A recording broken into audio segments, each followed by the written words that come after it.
Bismillahirrahmanirrahim. Assalamualaikum warahmatullahi wabarakatuh. Alhamdulillahi rabbil alamin. Wabihi nasta'inu ala umuri dunya waddin. Assalatu wassalamu ala ashrafil anbiya'i wal mursalin. Nabiyyina Muhammadin wa ala alihi wa ashabihi ajma'in, amma ba'du. Para ikhwan dan akhwat rahimani wa rahimakumullah. Alhamdulillah, kita bersyukur kepada Allah Subhanahu wa taala yang mana kita kembali dipertemukan di majelis ilmu yang mulia.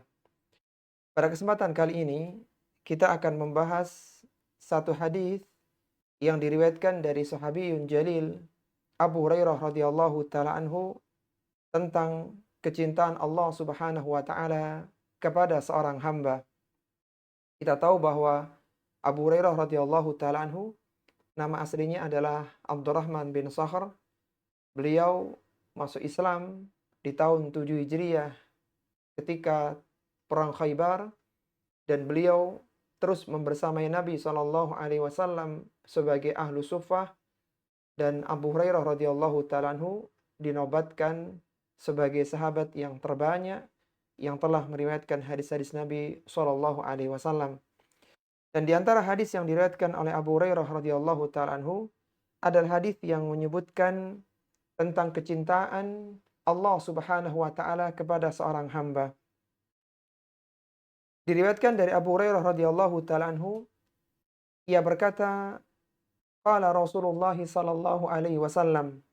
Rasulullah sallallahu alaihi wasallam bersabda, "Innallaha idza ahabba 'abdan da'a Jibril alaihi salam." Sesungguhnya Allah Subhanahu wa taala ketika mencintai seorang hamba, maka Allah Subhanahu wa taala akan memanggil malaikat Jibril. Faqala, kemudian Allah Subhanahu wa taala berfirman, "Inni uhibbu fulanan fa ahibbahu." Kata Allah Subhanahu wa taala, "Wahai Jibril, aku mencintai fulan, maka cintailah dia." Qala fayuhibbuhu Jibrilu, thumma yunadi fis sama'.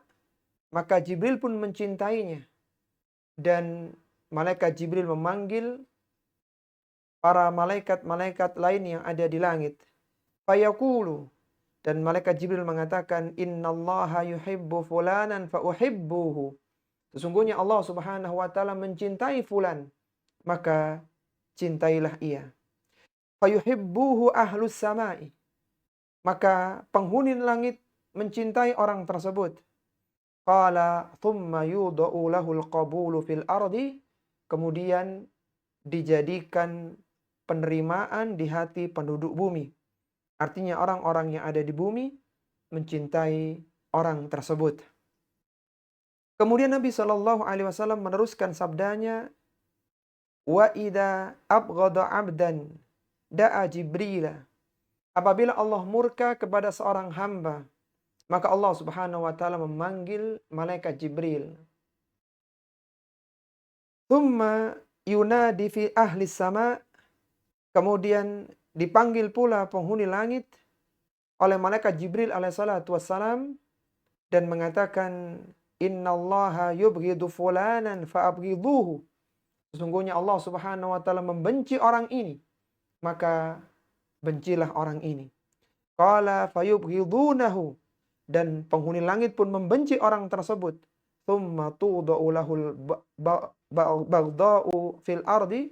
Kemudian dijadikan kebencian bagi para penghuni bumi. Artinya para penduduk bumi membenci orang tersebut. Hadis ini para ikhwan dan akhwat rahimani wa rahimakumullah adalah hadis yang sahih dengan derajat kesahihan yang tertinggi. Hadis ini adalah hadis yang muttafaqun alaih, artinya hadis yang disepakati kesahihannya oleh Al-Imam Al-Bukhari dan Al-Imam Muslim rahimahumallahu ta'ala. Al-Imam Al-Bukhari rahimahullahu ta'ala meriwayatkan hadis ini, mengeluarkan hadis ini dalam sahihnya nomor 7485,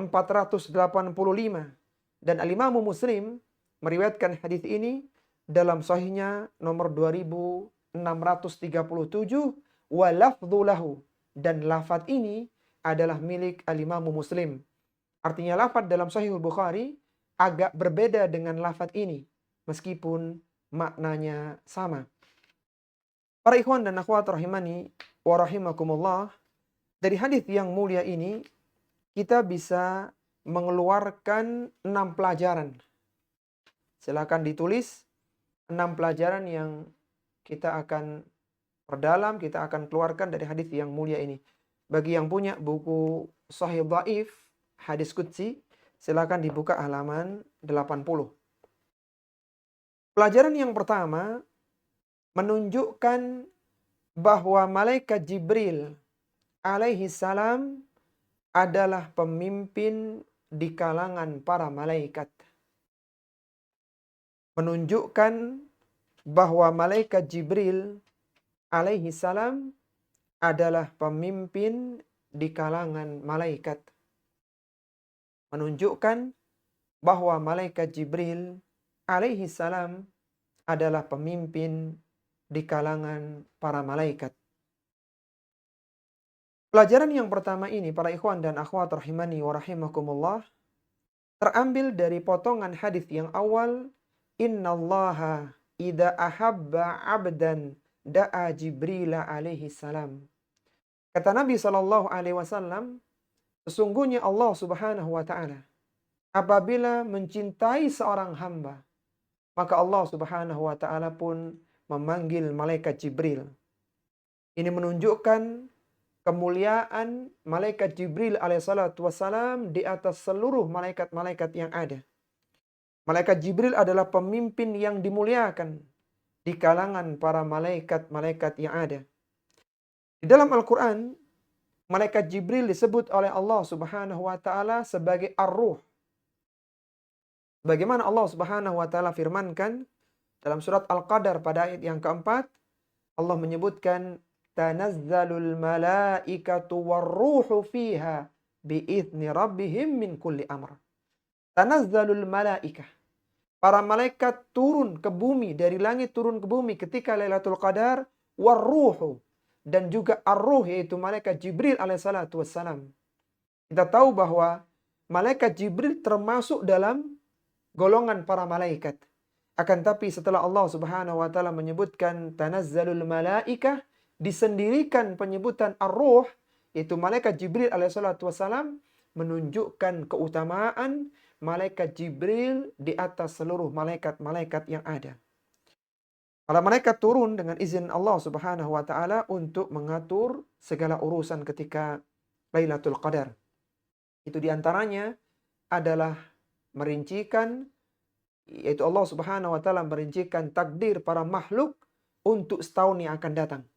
Baik itu berkaitan dengan rizki, dengan ajal, dan semua hal yang berkaitan dengan para makhluk sampai datangnya Lailatul Qadar di tahun depan. Ar-Ruh yang disebutkan dalam ayat ini dan ayat-ayat yang lainnya adalah malaikat Jibril alaihi salatu wassalam. Kita tahu bahwasanya para malaikat ini memiliki sayap.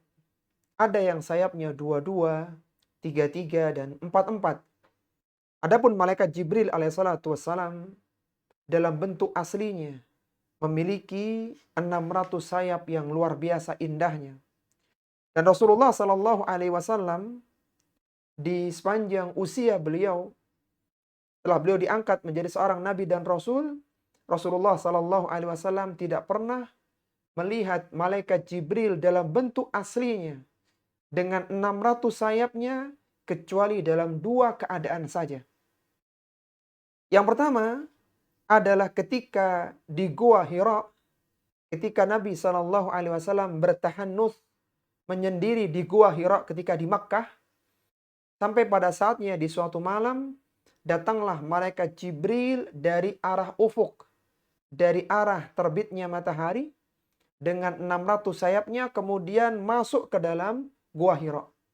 Mendekap Nabi SAW sebanyak 3 kali dekapan, dan mengajarkan Nabi surat yang pertama, yaitu Iqra bismi rabbikal ladzi khalaq. Surat Al-Alaq pada ayat yang pertama sampai ayat yang kelima.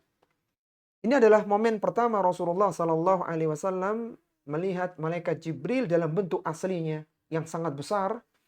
Sebagaimana disampaikan oleh Abdullah bin Mas'ud radhiyallahu taala anhu, ia mengatakan anna Muhammadan sallallahu alaihi wasallam ra'a Jibril lahu sittu mi'ati janahin.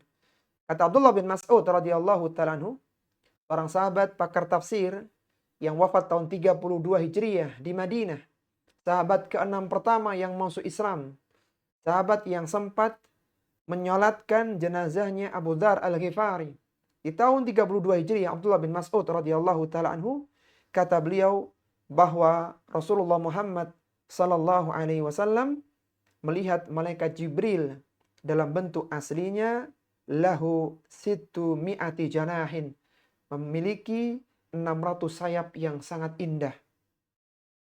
Kemudian momentum yang kedua, malaikat Jibril dilihat dalam bentuk aslinya oleh Rasulullah sallallahu alaihi wasallam ketika kejadian Isra Mi'raj. Ketika Rasulullah sallallahu alaihi wasallam berada di Amul Huzni, yaitu sekitar 10 tahun setelah kenabian, 3 tahun sebelum hijrahnya Nabi sallallahu alaihi wasallam ke Madinah, maka Nabi sallallahu alaihi wasallam di Isra Mi'rajkan, diperjalankan dari Makkah ke Baitul Maqdis, kemudian diangkat ke langit untuk mendapatkan perintah salat. Maka ketika itu Nabi Shallallahu Alaihi Wasallam melihat malaikat Jibril dalam bentuk aslinya dengan 600 sayapnya. Sebagaimana penjelasan dari Ibunda Aisyah radhiyallahu taala anha, qad ra'a Jibril fi suratihi wa khalquhu sadun ma bainal ufuq. Kata Ibunda Aisyah radhiyallahu taala anha, Rasulullah sallallahu alaihi wasallam pernah melihat malaikat Jibril dalam bentuk aslinya dengan 600 sayapnya yang ketika dibentangkan sayap itu memenuhi ufuk, memenuhi tempat terbitnya matahari. Malaikat Jibril alaihissalatu wassalam beberapa kali merubah bentuknya menjadi seorang laki-laki ketika mendatangi Rasulullah Sallallahu Alaihi Wasallam untuk mengajarkan ilmu kepada para sahabat. Sebagaimana diriwayatkan dari Umar bin Khattab radhiyallahu taala anhu, yang dikenal dengan hadis Jibril, Umar radhiyallahu taala anhu mengatakan, "Bainama nahnu inda Rasulillah sallallahu alaihi wasallam dzata yaumin." Suatu ketika kami bersama dengan Rasulullah sallallahu alaihi wasallam, ittala'a alaina rajulun syadidu bayadi at-thiyabi syadidu sawadi sya'ri. Tiba-tiba datanglah seorang laki-laki yang sangat putih pakaiannya dan sangat hitam rambutnya. La yura alaihi atharus safar, yang tidak tampak darinya bekas dia safar. Biasanya ketika orang safar kelihatan lelah, kelihatan wajahnya kelihatan letih ya, bajunya kusut, tapi laki-laki ini tidak tampak seperti itu. Wala ya'rifuhu minna ahadan, dan tidak ada seorang pun dari kami yang tahu siapa orang ini. Kemudian ketika dijelaskan oleh malaikat Jibril tentang Islam, tentang iman dan juga ihsan, maka Nabi Shallallahu Alaihi Wasallam bertanya kepada Umar radhiyallahu taala anhu, qala li, Rasulullah bertanya kepada, kata Umar, ya Umar, atadri manisail, tahukah engkau siapa yang bertanya tadi? Di antara pertanyaan yang disampaikan oleh malaikat Jibril adalah mata sa'ah, kapan datangnya hari kiamat. Kemudian Nabi menjawab, mal mas'ulu anha bi'a'lama minas sa'il. Tidaklah orang yang ditanya lebih tahu daripada orang yang bertanya. Maka Nabi bertanya kepada Umar, ya Umar, atadri manis sa'il? Tahukah engkau siapa yang tadi bertanya itu? Qultu Allahu wa rasuluhu a'lam. Kata Umar, Allah dan Rasulnya yang lebih mengetahuinya. Maka Nabi menjelaskan, qala fa innahu Jibril atakum yu'allimukum dinakum. Itulah malaikat Jibril yang datang kepada kalian untuk mengajarkan agama kalian. Ini menunjukkan bahwasanya malaikat Jibril alaihissalatu wassalam adalah malaikat yang mulia, pemimpin dari para malaikat-malaikat yang ada. Dan beberapa kali malaikat Jibril ini datang turun ke bumi, di antaranya pernah mendatangi Nabi Ibrahim alaihissalatu wassalam untuk memberikan kabar gembira bahwa istrinya Nabi Ibrahim, Sarah, akan memiliki keturunan, akan memiliki anak, yaitu Ishak. Sekaligus melakukan mendatangkan siksaan kepada penduduk Sadum, penduduknya Nabi Lut, yang mana mereka di balik buminya. Yang datang waktu itu adalah 3 malaikat yang utama, malaikat Jibril, malaikat Mikail, dan malaikat Israfil, ya, 3 malaikat yang utama, sebagaimana disebutkan oleh para ulama-ulama mufassirin. Kemudian pelajaran yang kedua, para ikhwan dan akhwat rahimani wa rahimakumullah, para malaikat adalah makhluk yang senantiasa taat kepada Allah Subhanahu wa taala. Para malaikat adalah makhluk yang senantiasa taat kepada Allah Subhanahu wa taala. Para malaikat adalah makhluk yang senantiasa taat kepada Allah Subhanahu wa taala. Pelajaran yang kedua ini terambil dari potongan hadis, faqala inni uhibbu fulanan fa'ahibbahu, qala fayuhibbuhu Jibril. Allah Subhanahu wa taala menyatakan kepada Jibril setelah dipanggil malaikat Jibril, inni uhibbu fulanan fa'ahibbahu. Wahai Jibril, kata Allah Subhanahu wa taala, aku mencintai orang ini. Fa'ahibbahu, maka cintailah orang ini. Fayuhibbuhu Jibril, maka malaikat Jibril pun mencintai orang tersebut, orang yang dicintai oleh Allah Subhanahu wa taala. Maka ini menunjukkan bahwasannya para malaikat adalah makhluk yang senantiasa taat kepada Allah Subhanahu wa taala. Maka disebutkan dalam Al-Qur'an, di antara sifat para malaikat, mereka tidak mendurhakai Allah Subhanahu wa taala. Mereka selalu mentaati Allah Subhanahu wa taala. Bagaimana Allah firmankan di surat At-Tahrim pada ayat yang ke-6, "'Alaiha malaikatun ghiladun syidad." Tentang neraka, Allah menyatakan penjaga neraka adalah orang-orang yang kasar, adalah malaikat-malaikat yang kasar dan keras. La ya'sunallaha ma amarahum wa yaf'aluna ma yu'marun. Yang mana malaikat itu senantiasa menjalankan apa yang diperintahkan kepada mereka. Wa yaf'aluna ma yu'marun, dan mereka mengerjakan apa yang diperintahkan. Mereka tidak mendurhakai apa yang diperintahkan dan mereka selalu mengerjakan apa yang diperintahkan. Kita tahu bahwa malaikat ini tidak memiliki hawa nafsu, sehingga tidak ada perintah Allah Subhanahu wa taala yang didurhakai oleh malaikat. Sedangkan iblis memperturutkan hawa nafsunya, dan manusia di antara itu. Manusia memiliki keinginan untuk menjadi orang yang bertakwa, tetapi juga ada hawa nafsunya. Sehingga terkadang manusia melakukan kebaikan, taatan sebagaimana para malaikat, dan terkadang manusia tergelincir ke dalam dosa karena bisikan dan godaan syaitan. Yang jelas pada poin yang kedua ini bahwasanya para malaikat adalah makhluk yang senantiasa taat kepada perintah Allah Subhanahu wa ta'ala. Kemudian pelajaran yang ketiga, para malaikat mentaati perintah malaikat Jibril. Para malaikat mentaati perintah malaikat Jibril alaihi salatu wassalam. Para malaikat mentaati perintah malaikat Jibril alaihi salatu wassalam. Pelajaran yang ketiga ini, para ikhwan dan akhwat rahimani wa rahimakumullah, terambil dari potongan hadis, "Tsumma yunadi fis sama' fayaqulu innallaha yuhibbu fulanan fa uhibbuhu." Kemudian malaikat Jibril memanggil para malaikat-malaikat yang ada di langit dan mengatakan, innallaha yuhibbu fulan, sesungguhnya Allah mencintai orang ini, fa uhibbuhu, maka hendaknya kalian pun mencintainya. Maka ini menunjukkan bahwasanya para malaikat-malaikat yang ada di langit pun taat kepada perintah malaikat Jibril alaihi salatu wassalam.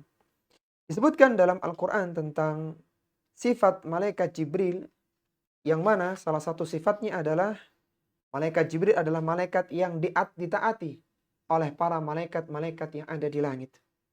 Sebagaimana Allah berfirman dalam surat At-Takwir pada ayat yang ke-19 sampai 21, Allah menyatakan, innahu laqawlu rasulin karim.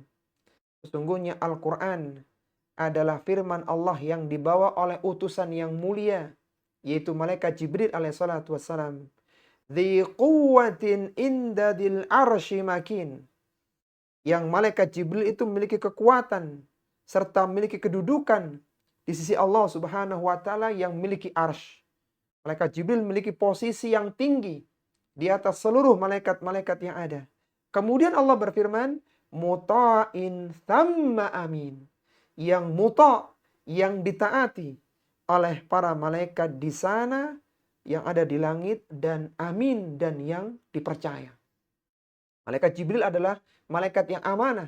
Ketika menurunkan wahyu, tidak ada yang dikurangi dan tidak ada yang ditambahi.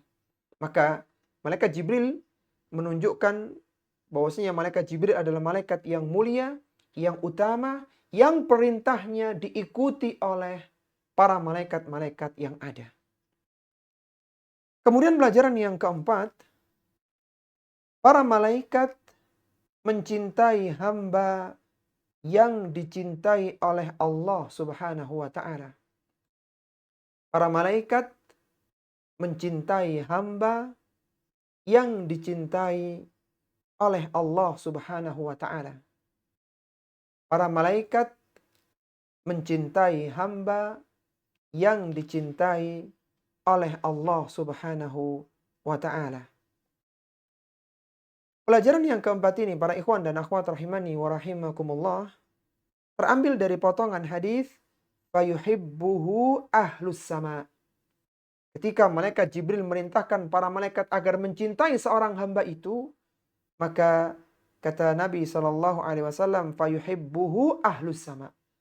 Maka orang ini pun dicintai oleh penduduk langit, oleh malaikat-malaikat yang ada di langit. Bagaimana bentuk kecintaan para malaikat kepada hamba yang dicintai oleh Allah Subhanahu wa taala? Allah mencintai hamba itu, malaikat Jibril pun mencintai hamba tersebut, dan penduduk langit pun mencintai orang ini. Yang menjadi pertanyaan adalah bagaimana bentuk kecintaan malaikat kepada orang yang dicintai oleh Allah Subhanahu wa taala, bahkan dicintai pula oleh malaikat Jibril alaihi salatu wassalam. Kata para ulama-ulama syurah, para ulama pensyarah hadis, ada dua bentuk kecintaan malaikat kepada seorang hamba. Yang pertama, malaikat tersebut akan memohonkan ampunan, akan memuji dan mendoakan kebaikan untuk hamba tersebut. Jadi malaikat akan memohonkan ampunan atas dosa-dosanya. Malaikat akan memuji kebaikan-kebaikannya. Dan malaikat akan mendoakan kebaikan untuk hamba tersebut. Ini adalah keutamaan yang luar biasa. Ketika ada seorang hamba dicintai oleh Allah Subhanahu wa taala, maka penduduk langit akan memohonkan ampunan untuk dia. Penduduk langit akan memujinya, dan penduduk langit pun akan mendoakan kebaikan untuk hamba tersebut. Kita bisa bayangkan, kalaulah doa para nabi, doa orang solih dikabulkan oleh Allah Subhanahu wa taala, bagaimana kalau yang berdoa para malaikat yang tidak pernah berbuat maksiat, yang senantiasa taat dengan perintah Allah Subhanahu wa taala, dan yang mendoakan itu seluruh penghuni langit. Jadi sangat beruntung hamba tersebut. Kemudian bentuk yang kedua, bentuk kecintaan malaikat kepada hamba yang dicintai oleh Allah Subhanahu wa taala yang kedua, bahwa malaikat rindu bertemu dengan hamba tersebut. Kita tentu masih ingat para ikhwan dan akhwat rahimani wa rahimakumullah, hadis yang panjang yang diriwayatkan dari sahabat yang mulia Al-Bara' bin Azib radhiyallahu ta'ala anhu. Hadis yang dikeluarkan oleh Imam Ahmad ibnu Hanbal dalam musnadnya hadis yang terpanjang ya dalam hadis qudsi ini, salah satu hadis yang panjang dalam hadis qudsi, disebutkan di sana tentang rihlatur ruh, tentang perjalanan ruh. Di antaranya ketika ada seorang hamba yang meninggal dunia setelah ruhnya dicabut oleh malaikat maut, kemudian dibawa di kafan yang berasal dari surga ketika dia adalah orang yang baik, maka dibawa ke langit ruh itu. Sehingga penduduk langit pun mencium bau harumnya dan mereka memanggil dengan nama yang terbaik yang pernah disandangnya ketika di dunia. Orang-orang yang dicintai oleh Allah Subhanahu wa taala, kehadiran mereka ke langit, ruh mereka ke langit ditunggu oleh para malaikat. Karena mereka cinta kepada hamba tersebut. Malaikat senantiasa mendoakan kebaikan untuk hamba tersebut. Sehingga ketika dia meninggal dunia, ruhnya terlepas dari jasadnya, diangkat ke langit, manusia, para malaikat pun menyambut dengan gembira. Disebut namanya, nama bapaknya dengan panggilan yang terbaik yang pernah disandangnya saat berada di dunia. Jadi ada dua bentuk kecintaan malaikat. Yang pertama memohonkan ampunan, memuji dan mendoakan kebaikan. Dan yang kedua malaikat rindu bertemu dengan ruh hamba yang dicintai oleh Allah Subhanahu wa ta'ala. Kemudian pelajaran yang kelima, para ikhwan dan akhwat rahimani wa rahimakumullah, imbangilah kebencian manusia dengan sibuk mencari kecintaan Allah Subhanahu wa ta'ala. Imbangilah kebencian manusia dengan sibuk mencari kecintaan Allah Subhanahu wa ta'ala. Imbangilah kebencian manusia dengan sibuk mencari kecintaan Allah Subhanahu wa ta'ala. Pelajaran yang kelima ini terambil dari potongan hadis "Tsumma yudha'u lahul qabulu fil ardi." Kemudian diletakkan penerimaan di hati penduduk bumi. Artinya orang ini pada akhirnya pun dicintai oleh penduduk bumi. Ketika Allah sudah mencintainya, malaikat Jibril pun mencintainya, para malaikat yang ada di langit pun mencintainya, maka ujungnya penduduk bumi pun akan cinta kepada orang ini. Sehingga hati manusia yang ada di bumi akan cenderung kepada orang tersebut. Mereka akan menerima orang tersebut, mencintai orang tersebut, dan ridho kepada orang itu. Oleh karena itu, jika ada orang yang benci dengan kita, maka sebaiknya kita tidak terlalu sibuk melayaninya. Tapi kita imbangi dengan sibuk mencari kecintaan Allah Subhanahu wa ta'ala. Bagaimana cara mendapatkan kecintaan Allah Subhanahu wa ta'ala? Dengan cara melakukan berbagai amalan salih, melakukan amalan-amalan sunnah, sehingga Allah Subhanahu wa ta'ala pun mencintai kita. Kita sudah bahas pada pertemuan yang lalu tentang keutamaan wali Allah. Disebutkan di sana ketika seorang hamba melakukan amalan-amalan sunnah, hatta uhibbau, sampai aku mencintai hamba itu, kata Allah. Maka aku akan menjadi pandangannya, aku akan menjadi pendengarannya, aku akan menjadi tangannya, aku akan menjadi kakinya, yang hamba tersebut terbimbing oleh Allah Subhanahu wa ta'ala. Allah Subhanahu wa ta'ala akan membimbing hamba tersebut. Jadi cara mendapatkan kecintaan Allah adalah dengan memperbanyak amalan-amalan sunnah, sampai Allah Subhanahu wa ta'ala mencintai kita. Sehingga kita tidak perlu membalas kebencian orang lain dengan kebencian pula. Cukuplah kita sibukkan diri kita dengan mencari kecintaan Allah Subhanahu wa ta'ala, sehingga pada saatnya orang-orang yang membenci kita akan cinta kepada kita dengan izin Allah Subhanahu wa ta'ala. Di antara contohnya adalah Rasulullah sallallahu alaihi wasallam. Ketika Rasulullah sallallahu alaihi wasallam mendakwahkan dakwatut tauhid, ketika berada di Makkah, Rasulullah mengumpulkan kabilah-kabilah, mengajak mereka mengesahkan Allah Subhanahu wa ta'ala, menjauhi berbagai bentuk kesyirikan. Maka mulai muncul pertentangan, bukan hanya dari orang-orang yang ada di luar, bahkan dari pihak keluarga memusuhi beliau sallallahu alaihi wasallam. Abu Lahab senantiasa membersamai Nabi untuk melempari Nabi dengan batu. Ketika Nabi berdakwah ke pasar, mengajak manusia untuk mengucapkan la ilaha illallah. Banyak orang-orang yang tidak suka dengan dakwah Nabi sallallahu alaihi wasallam ketika itu. Dan di antara yang tidak suka adalah Hindun, istrinya Abu Sufyan. Hindun sangat terpukul dengan kekalahan orang-orang kufar di medan Badar. Tahun 2 Hijriah, di bulan Ramadan tanggal 17. 17 Ramadan tahun 2 Hijriah, orang-orang kufar kalah dalam perang Badar. Dan banyak dari kalangan orang-orang kufar yang terbunuh saat itu. Maka Hindun pun benci kepada Nabi SAW karena banyak membunuh kerabatnya. Banyak membunuh kalangan keluarganya.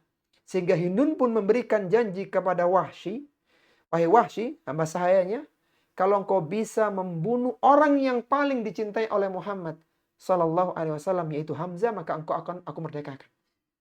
Maka Wahsy ikut di perang Uhud. Tidak ada yang diincar kecuali hanya Hamzah saja. Dan Wahsy adalah seorang yang ulung dalam melempar tombak. Sehingga dilemparlah tombak dan terbunuhlah Hamzah. Dan jantung Hamzah diambil diberikan kepada Hindun. Hindun berusaha mengunyahnya sebagai bentuk kekesalannya. Karena dia terbalaskan dendamnya dengan terbunuhnya Hamzah, paman Nabi SAW yang dicintai oleh Nabi SAW. Apa yang terjadi di tahun 8 Hijriah di bulan Ramadan pula? Di tahun 8 Hijriah di bulan Ramadan terjadi Fathu Makkah. Banyak orang-orang yang masuk ke dalam agama Islam. Dan di antara yang masuk ke dalam agama Islam adalah Abu Sufyan dan istrinya Hindun. Nabi SAW membaiat para wanita dengan tidak menyentuh tangan mereka. Diperintahkan agar mereka tidak melakukan kesyirikan, agar para wanita tidak mencuri, tidak mengkhianati suaminya, dan berbagai kebaikan-kebaikan yang lainnya, di antaranya tidak boleh melakukan niyahah, tidak boleh melakukan ratapan. Maka setiap kali Nabi SAW menyampaikan baiatnya kepada para wanita, Hindun selalu menjawab. Ketika Nabi menyebutkan, wahai para wanita, janganlah kalian berzina. Maka Hindun mengatakan, bagaimana mungkin kami berzina? Kami adalah wanita-wanita yang mulia. Janganlah kau bunuh anak-anak kalian, kata Nabi. Kata Hindun, bagaimana mungkin kami bunuh anak-anak kami?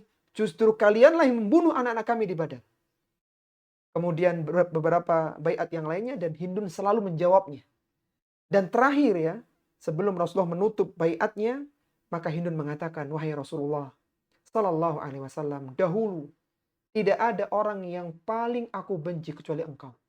Dan hari ini tidak ada orang yang paling aku cintai kecuali engkau.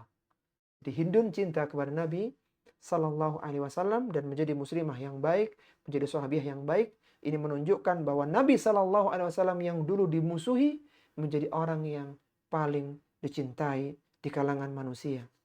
Maka kalaulah seorang ini dibenci oleh orang lain, hendaknya dia sibuk mencari kecintaan Allah Subhanahu wa taala. Dan pada saatnya manusia, bahkan orang yang membencinya, akan mencintainya. Kemudian pelajaran yang terakhir para ikhwan dan akhwat rahimani wa rahimakumullah. Manusia yang melakukan hal-hal untuk mendatangkan kecintaan manusia kepadanya. Manusia yang melakukan hal-hal untuk mendatangkan kecintaan manusia kepadanya. Manusia yang melakukan hal-hal untuk mendatangkan kecintaan manusia kepadanya. Dengan melakukan hal-hal yang dapat mendatangkan kebencian Allah. Dengan melakukan hal-hal yang dapat mendatangkan kebencian Allah. Dengan melakukan hal-hal yang dapat mendatangkan kebencian Allah. Maka nanti pada saatnya manusia akan membencinya. Maka nanti pada saatnya manusia akan membencinya.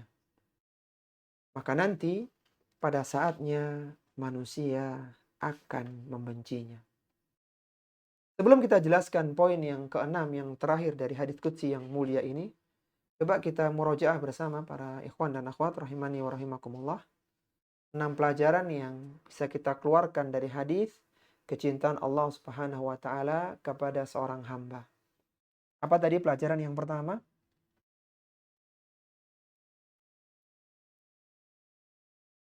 Pelajaran yang pertama tadi apa? Malaikat Jibril adalah pemimpin di kalangan malaikat. Ya, menunjukkan bahwa malaikat Jibril alaihissalatu wassalam adalah pemimpin di kalangan para malaikat. Masya Allah. Yang kedua, Para para malaikat malaikat makhluk ini adalah makhluk yang senantiasa taat kepada Allah Subhanahu wa kepada taala. Allah. Nah, pelajaran yang ketiga, Para malaikat para malaikat mentaati perintah malaikat Jibril alaihissalatu wassalam. Luar biasa. Yang keempat, para malaikat malaikat mencintai hamba yang Allah. dicintai oleh Allah Subhanahu wa taala. Bentuk kecintaan malaikat kepada hamba tadi seperti apa? Mereka kecintaannya gimana? memohonkan ampunan Malaikat akan dan memohonkan ampunan, memuji, dan mendoakan mendoakan kebaikan. kebaikan Nah, yang pada kedua hamba bentuknya, tersebut. bentuk malaikat cinta, Merindukan malaikat akan merindukan rindu ruh yang dengan ruh hamba bertemu dengan tersebut. hamba tersebut. Masya Allah. Taib.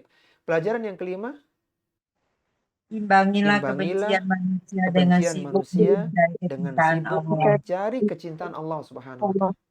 Cara untuk mendapatkan kecintaan Allah tadi bagaimana?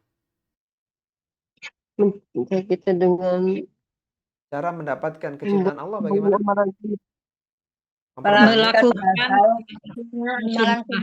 Memperbanyak melakukan amalan-amalan sunnah. Ya, apalagi sekarang kita berada di 10 hari pertama di bulan Al-Muharram ya, hari-hari yang sangat luar biasa untuk melakukan amal soleh. Tapi pelajaran yang keenam yang cukup panjang ya. Apa tadi pelajarannya? Manusia yang melakukan hal-hal yang mendatangkan kecintaan manusia kepadanya dengan melakukan hal-hal yang dapat mendatangkan kebencian Allah, maka pada saatnya manusia akan membencinya. Baik, Masya Allah. Jazakumullah khairan. Tapi pelajaran yang keenam ini, para ikhwan dan akhwat rahimani wa rahimakumullah, terambil dari potongan akhir hadis, thumma tudau lahul baghda'u fil ardi. Kemudian akan diletakkan kebencian di hati penduduk bumi. Seorang yang berupaya mencari kecintaan manusia. Dia ingin dicintai oleh penduduk bumi. Namun dia melakukan hal-hal yang mendatangkan kecintaan Allah, yang mendatangkan kebencian Allah Subhanahu wa taala kepadanya. Dia melakukan perkara yang diharamkan. Dia melakukan hal-hal kemaksiatan untuk mencari keridhaan manusia. Maka orang yang seperti ini nanti pada saatnya Allah Subhanahu wa taala akan buka keburukannya sehingga penduduk bumi pun benci kepadanya. Kita tahu misalnya di kisahnya Salman Al-Farisi radhiyallahu taala anhu. Salah satunya Salman pernah belajar di Syam kepada salah seorang pendeta, kepada salah seorang uskup yang dianggap orang paling solih di Syam. Ternyata uskup ini dia memiliki penyimpangan, yaitu dia memerintahkan orang-orang untuk mengeluarkan sedekah, tapi dia tidak menyalurkannya kepada fakir miskin. Disimpan sedekah manusia sampai terkumpul 7 peti yang berisi emas dan perak. Awalnya orang-orang akan memakamkan jenazahnya karena dia adalah orang yang salih, orang yang paling alim di agama Nasrani. Tapi ketika mereka akan melakukan prosesi jenazah, maka Salman pun menyebutkan keburukan pendeta tersebut dan ditunjukkan 7 lumbung, 7 peti yang berisi penuh dengan emas dan perak. Dan ini adalah sedekahnya orang-orang yang ditumpuk oleh pendeta tersebut. Maka orang-orang pun melemparinya dengan batu dan menyalib jenazahnya. Jadi dia ingin mendapatkan kecintaan manusia, tetapi dengan cara yang dibenci oleh Allah Subhanahu wa taala. Dia merintahkan orang lain sedekah, tapi dia tidak menyalurkan. Digunakan untuk dirinya sendiri. Wal iyadzubillah. Maka orang yang seperti ini pada saatnya manusia akan benci kepada orang itu. Sehingga sebagai seorang muslim dan muslimah, hendaknya kita tidak menjadikan manusia sebagai tujuan dalam melakukan amalan. Ketika kita melakukan amalan, maka ikhlaskan amalan kita karena Allah Subhanahu wa taala. Bukan ingin sanjungan, pujian dari manusia. Manusia menyanjung, memuji itu tidak penting. Yang penting adalah sanjungan dan pujian dari Allah Subhanahu wa taala. Apa kata Al-Fudail bin Iyad rahimahullahu taala? Al-Fudail bin Iyad adalah seorang tabi'ut tabi'in yang wafat tahun 187 Hijriah di Makkah. Dia pernah mengatakan dengan ucapan yang sangat indah, tarkul amali li ajalin nasi riya'un wal amalu li ajalin nasi syirkun. Kata beliau, meninggalkan amalan karena manusia adalah riya. Kalau ada seorang yang tidak melakukan amal solih karena manusia, maka dia riya. Dia tidak ingin ke masjid karena takut dianggap orang alim. Dia tidak ingin berhijab karena dianggap orang wanita yang solihah. Dia tidak mau beramal karena manusia. Maka itu adalah riya, kata Al-Fudail bin Iyad. Wal amalu li ajalin nasi syirkun. Melakukan amalan karena manusia adalah kesyirikan. Ke masjid karena sanjungan manusia, kesyirikan. Dia berhijab karena ingin dipuji oleh manusia adalah kesyirikan. Lalu bagaimana keikhlasan itu, kata beliau? Wal ikhlasu ayyu'afiyakallahu minhuma. Adapun ikhlas adalah ketika Allah Subhanahu wa taala menjagamu dari keduanya. Artinya seorang meninggalkan amalan bukan karena manusia, tapi karena Allah Subhanahu wa taala. Demikian pula seorang melakukan amalan bukan karena manusia, tapi karena Allah Subhanahu wa taala. Misalnya, kita tahu dalam safar ya, seorang muslim dan muslimah itu tidak disyariatkan untuk melakukan sholat sunnah rawatib. Karena sholat fardunya saja dikosor. Bagaimana dia melakukan sholat sunnah rawatib ya, selain qobliyah subuh ya. Maka seorang tidak melakukan sholat sunnah rawatib karena Allah Subhanahu wa taala. Karena dia sedang safar. Meninggalkan amalan karena Allah Subhanahu wa taala. Kita tahu di hari-hari tasyrik yang benar adalah seorang makan, bukan berpuasa.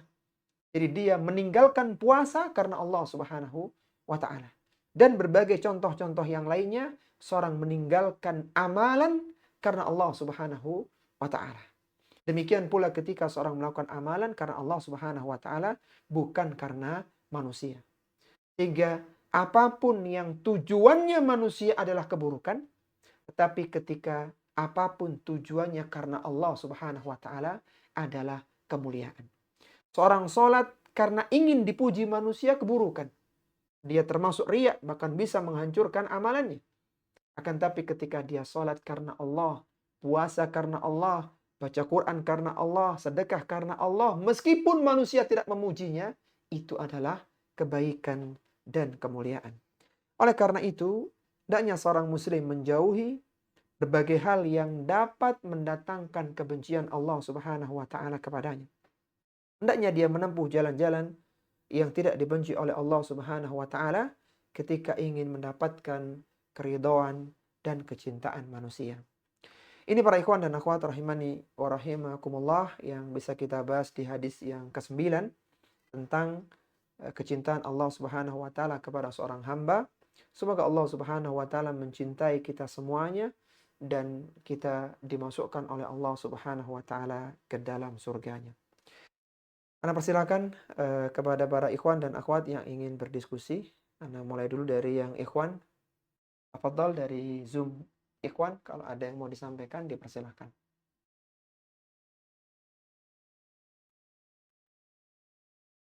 Baik, sepertinya tidak ada ya. Kita langsung pindah ke Zoom akhwat. Silakan ditunjuk siapa yang ingin menyampaikan pertanyaan. Toyib, kepada yang ingin bertanya, tafadhol dengan raise hand terlebih dahulu.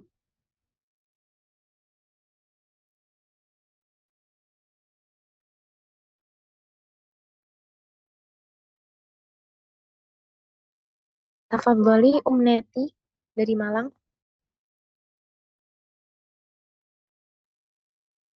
Assalamualaikum warahmatullahi wabarakatuh, Ustadz. Waalaikumsalam warahmatullahi wabarakatuh. Silahkan Bu. Baik, Ustadz, izin bertanya, apakah kalau ada seumpama ada amalan yang khusus untuk setiap harinya seperti tilawah. Tilawahnya itu yang khusus seperti baca Ar-Rahman, Al-Muluk, Yasin, Al-Waqiah itu apakah itu termasuk kesyirikan ya Ustadz? Karena itu kayak sepertinya diwajibkan setiap hari membacanya. Padahal setahu saya setiap harinya kita kan membaca Al-Quran seluruhnya tanpa kita harus memilih-milih. Iya, Terima kasih Ustadz. baik. Jazakumullah khairan. Jazakumullah khairan. Luar biasa, pertanyaan sangat bagus ya dari Malang ya. Apakah ketika seorang itu mengkhususkan ya membaca Al-Quran di surat-surat tertentu ini termasuk kesyirikan ya? Para ikhwan dan akhwat rahimani wa rahimakumullah, kita tahu bahwasannya membaca Al-Quran itu adalah amalan yang besar pahalanya. Sampai-sampai Al-Imam Nawawi rahimahullah ta'ala menyebutkan bahwa afdolul dzikr, seutama-utama dzikir adalah membaca kalamullah, membaca Al-Quranul Karim. Karena setiap hurufnya itu akan dibalas oleh Allah Subhanahu wa taala dengan 10 kebaikan. Nabi menyebutkan dalam hadisnya, la aqulu alif lam mim harfun. Aku tidak mengatakan alif lam mim satu huruf, walakin alifu harfun wa lamun harfun wa mimun harfun. Tapi alif satu huruf, lam satu huruf, dan mim satu huruf. Dan setiap huruf akan diganjar oleh Allah Subhanahu wa taala dengan 10 kebaikan. Bahkan seorang yang membaca Al-Quran akan mendapatkan syafaat dari Allah Subhanahu wa taala pada hari kiamat. Sebagaimana akan mendapatkan syafaat dari Al-Quran dengan izin Allah Subhanahu wa taala pada hari kiamat. Sebagaimana Nabi sallallahu alaihi wasallam bersabda, "Iqra'ul Qur'ana fa innahu syafi'an li ashabihi." Bacalah Al-Quran karena sungguhnya Al-Quran akan memberikan syafaat kepada para pembacanya pada hari kiamat kelak. Dan banyak lagi keutamaan-keutamaan seorang yang membaca Al-Quran.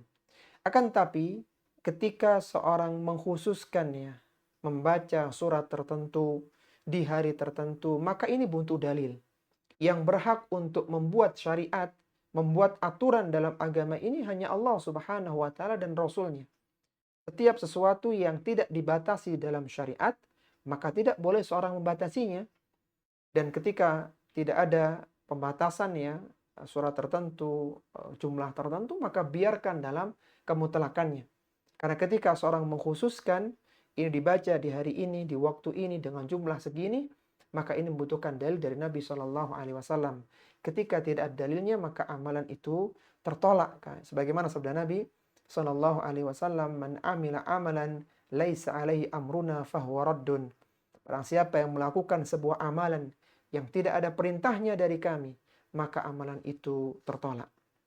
Sehingga yang benar ya, ketika seorang muslimah akan membaca Al-Quran, hendaknya dia baca surat yang mudah bagi dirinya. Ketika dia mudah membaca surat Al-Waqiah, silakan dibaca. Ketika dia mudah membaca surat Ar-Rahman, silakan dibaca. Dengan tidak ada keyakinan, ini dibaca di hari ini dibaca di hari itu. Silahkan membaca yang mudah dari Al-Quran. Ya, jadi tidak perlu pembatasan. Karena ketika dibatasi, dikhususkan, maka itu butuh dalil yang bisa digunakan sebagai hujjah.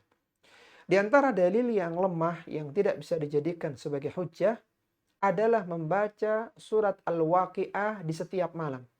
Disebutkan dalam sebuah hadis, barang siapa yang membaca surat Al-Waqiah fi kulli lailah, di setiap malam, la tusibhu faqah abadan. Niscaya dia tidak akan tertimpa kefakiran selama-lamanya. Hadis ini adalah hadis yang dhaif ya, didhaifkan oleh Syekh Al-Albani rahimahullahu taala. Sehingga tidak tepat ya ketika ada seorang muslimah yang merutinkan membaca surat Al-Waqiah setiap malam karena mengamalkan hadis ini. Tapi dia boleh membaca surat apapun di setiap malam sebagaimana keumuman membaca Al-Quran.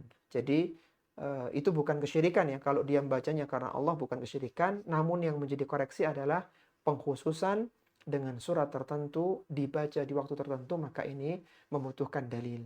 Karena yang berhak membuat aturan adalah Rasulullah Shallallahu Alaihi Wasallam. Sampai-sampai suatu ketika ya, Imam Tabi'in ya, Sa'id bin Musayyib, Imam Tabi'in Sa'id bin Musayyib pernah menegur seorang yang memperbanyak sholat sebelum sholat subuh ya. Kita tahu ya, setelah adzan subuh tidak ada sholat yang disunahkan kecuali sholat qobliyah subuh saja. Sholat sunnah fajar itu. Ada seorang yang dia ini sholat 2 rakaat, sholat 2 rakaat, sholat 2 rakaat ya, memperbanyak sholat 2 rakaat sampai datang adzan subuh. Sampai terdengar iqamah subuh. Maka kata Sa'id bin Musayyib, berhentilah engkau dari sholat. Artinya jangan engkau sholat lagi. Maka kata orang ini, wahai Abu Muhammad, apakah Allah akan mengadabku karena sholat? Apa ada cerita orang itu masuk neraka karena sholatnya? Apa kata Sa'id bin Musayyib? Kata beliau, Allah tidak mengadabmu karena sholatmu. Tapi Allah akan mengadabmu karena engkau membuat syariat yang baru. Jadi membuat aturan sendiri, ini yang salah. Sehingga ini yang dikoreksi oleh Imam Tabi'in Sa'id bin Musayyib. Jelas bahwa membaca Al-Quran adalah keutamaan. Ketika tidak ada yang mengkhususkan, biarkan di dalam kemutlakannya. Wallahu ta'ala a'lam.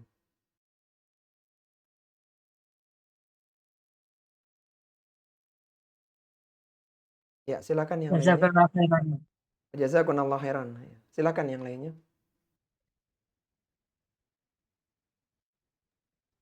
Tafadhali taliha Aina Kishaura. Assalamualaikum warahmatullahi wabarakatuh. Waalaikumsalam warahmatullahi wabarakatuh. Dari mana, Bu? Dari Palembang, Ustaz. Dari Palembang. Naam, tafadhali. Silakan. Assalamualaikum, Ustaz. Hayyakunallah.